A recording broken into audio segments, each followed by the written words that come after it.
Okay, so now those skitters that were nicely out in the open, they've now tucked themselves into some cover over here.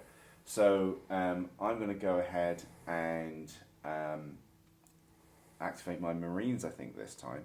Now, even though my Sergeant is closer, Sarge has got a couple of cards on him, and as we've just seen, it starts getting quite expensive in terms of discarding cards out of hand. But if I activate my Marines, they don't have any cards on them, so it's going to be less expensive in terms of the cards in my hand to activate them. So just having a little look here, I think I want to do their standing order, advance and fire. So this is a standing order that they have built in, which lets them make a move basic order and then make a valid attack with a ranged weapon.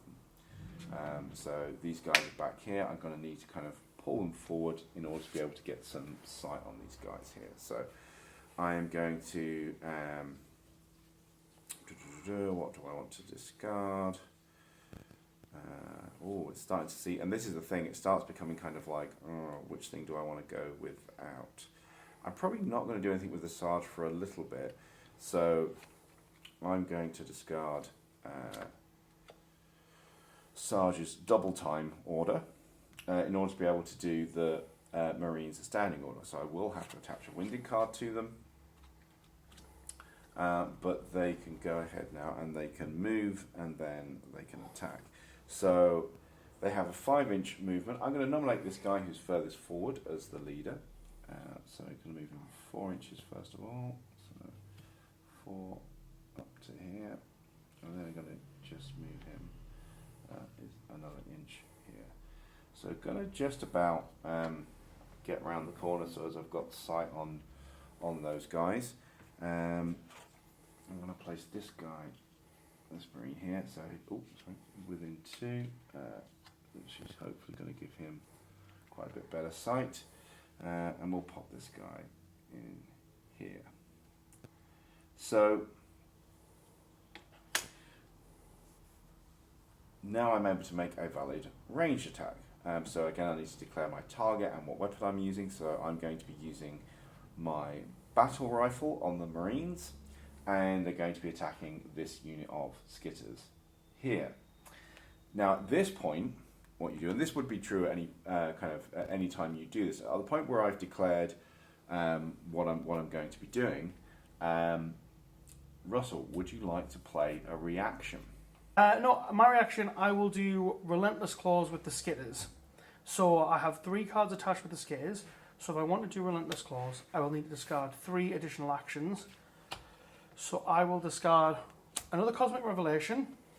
I will discard a Relentless Claws and an Impale, leaving me with 2 cards left. And I will attach that to my Skitters. So this will allow them to play when enemy unit is given an order, make a move basic order, and then make a valid melee attack against that unit, gaining a elite die. So, you're going to make a basic move. I'll choose this to be the primary one to move. So I'm just here, that's probably close enough. I can just leap 1 into here. And if you want to carry those wounds over, please, for me. Yeah. And then I've got to place the other one within 2. So let's get both of them in. I'll just stick this one. I want it right next to him. It's 2 lovely doggos. Lovely skitters having a fun time. Okay, so definitely real danger zone going on here. So there's a few things for us to kind of calculate out in terms of this attack. So with an action and a reaction like this, ultimately everything is happening simultaneously. So the Marines were running up, the skitters were running over, the Marines are taking shots as the skitters are kind of jumping out from behind that cover. All of these things are kind of happening all at the same time. So there are certain rules that kind of represent that. For kind of ease of playing out on the tabletop, what we do is we do all of the model movement first, as we have done here, and then we resolve the attacks. But you'll see where they've moved from will become kind of relevant as we kind of go through. So we're going to follow the same process again in terms of building up our dice pools. So again, we have a choice of, do I want to discard a card in order to enhance? So this is looking like a dangerous situation. So this time I am going to discard a card. So just having a look at my options. What do I want to discard?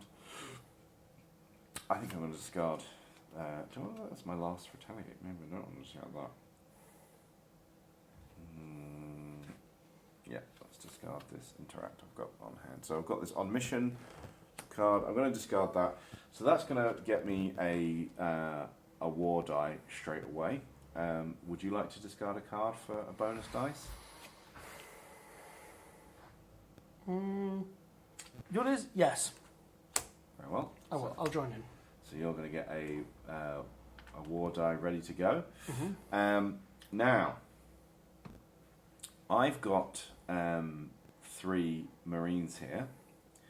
In order for them to... Now, each one of them can contribute 3 war die towards this pool. But in order for them to do that, they need to have line of sight and range onto the target.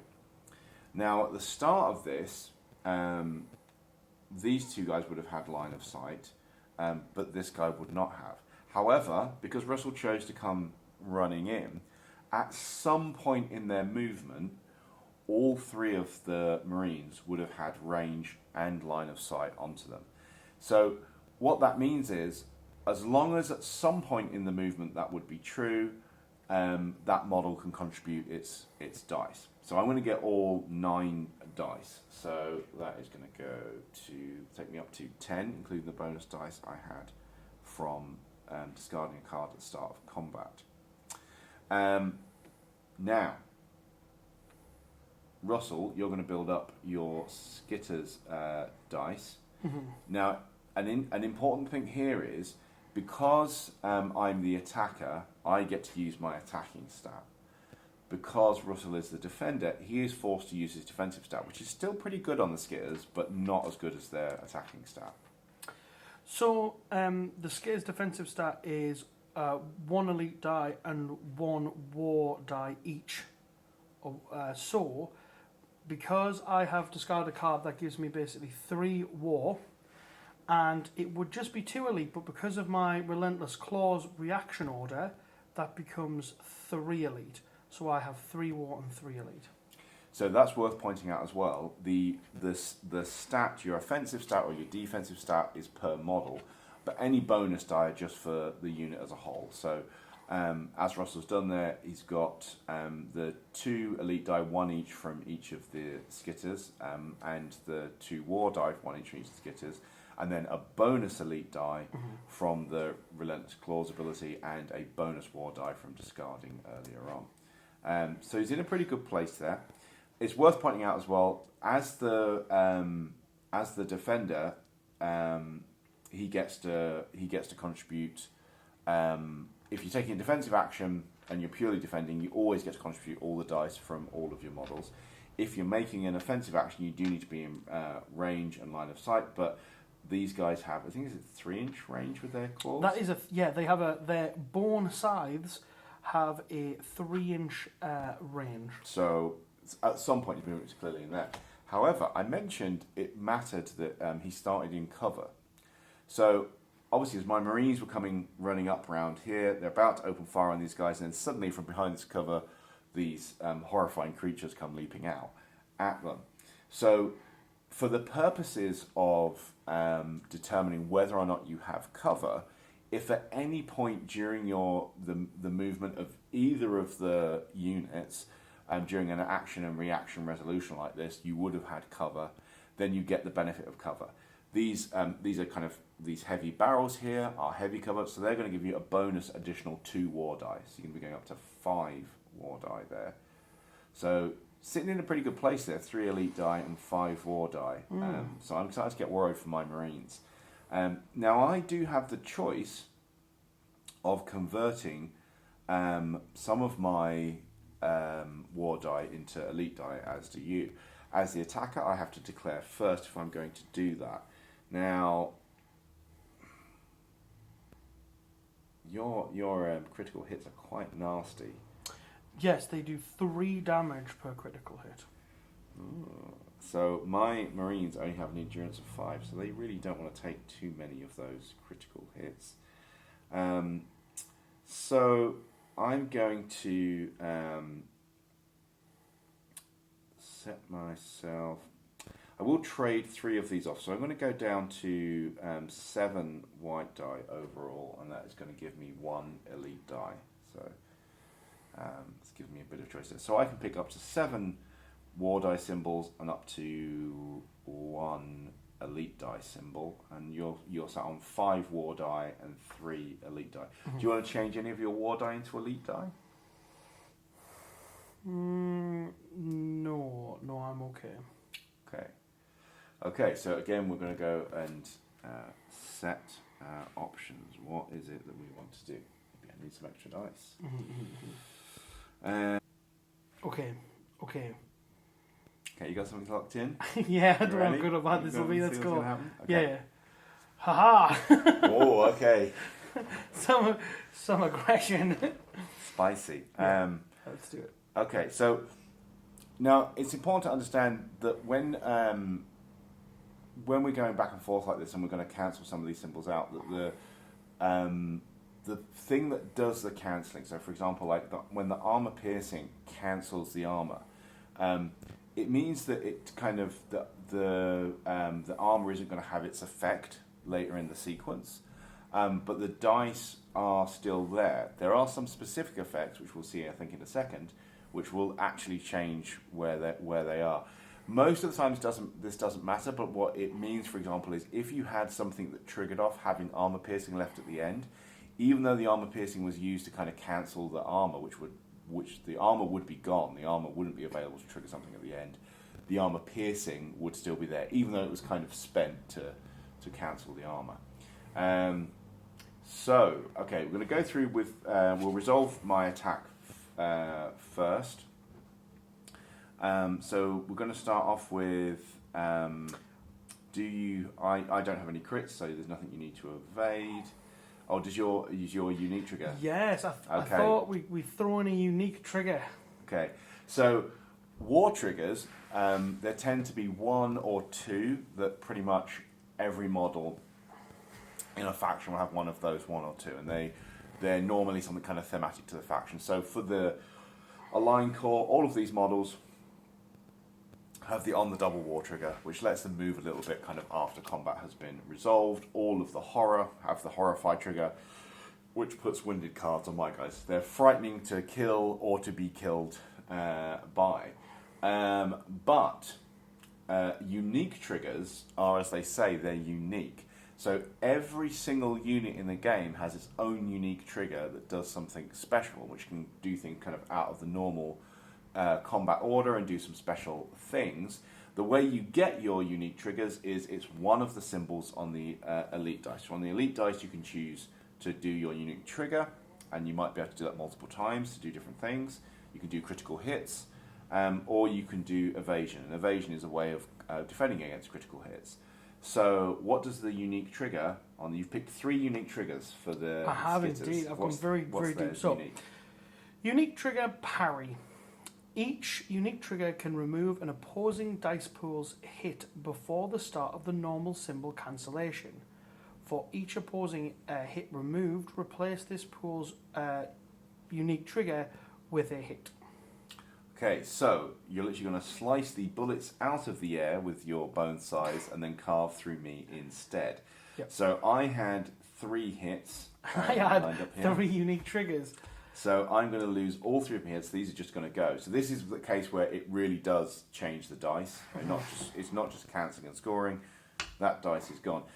That would really matter a lot in, say, if we were playing a 3 or a 4 player game.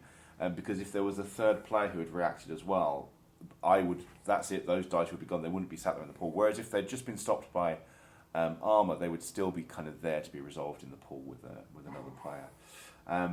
Okay, all right. So again, going through to kind of resolve the rest of my attack, if it's going to have any effect at all. Do you have any armour up? No. No, so my armour piercing isn't really going to do anything. And at the end of that, I have no hits and I have no critical hits, so I'm not dealing any damage at all. So then we flip back round and we're going to resolve from your point of view. So you have, is that 7 hits? Correct, yes. 7 or 8, even 8 hits. Yeah, so I had 5 white die because of the cover. Yeah. And then I had 3 elite die through a mixture of my natural defense and your parry. And the card. So really that started off as 2 white innately. 1 because I discarded a card, 2 because of cover, take me to 5 war die. Which you set all into 5 hits. Which are all set into 5 hits, and then my 3 elite die became 3 additional hits because of my unique trigger parry. Okay. So that takes me to 8 hits, but your armor and evasion will reduce that by 4, leaving me with only 4 successful hits. So I'm glad I put some into my armor there, and the evade, because you could have put some crits on. The crits can be quite nasty from the skitters. So, but at least it still got rid of one of the hits. So down to 4 hits ultimately. So how much damage are you doing on each hit? Just one. So it's just 4 damage. So all your Marines will be alive this day. Okay, so they only have 5 health each, so 5 endurance, I should say. So it's rough. You had all of them in range, so which one would you like to take the damage? Let's put it on the one closest to the Voider. This guy? Yes, please. That one with his helmet on still. Okay. Now, here's the other nice thing. So we moved the models. We resolved the combat back and forth. You now get to do any of your war triggers. So now I don't get any war triggers, so I didn't get any hits through. 4 Horrifies coming through. So I'll read Horrify just for the people that. So Horrifying basically is a faction-wide rule, which will attach winded cards for each successful hit that goes through. Is there a maximum for that?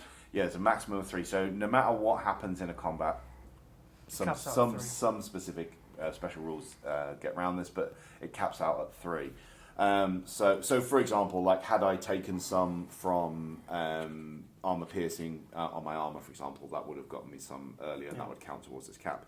But as it is, it's enough to put 3 winded on the Marines, which really, I mean, I'm not surprised. They've just had 2 monsters jump out of them and tear one of them to pieces, and their bullets didn't seem to do a thing. If anything, it only seemed to make them stronger.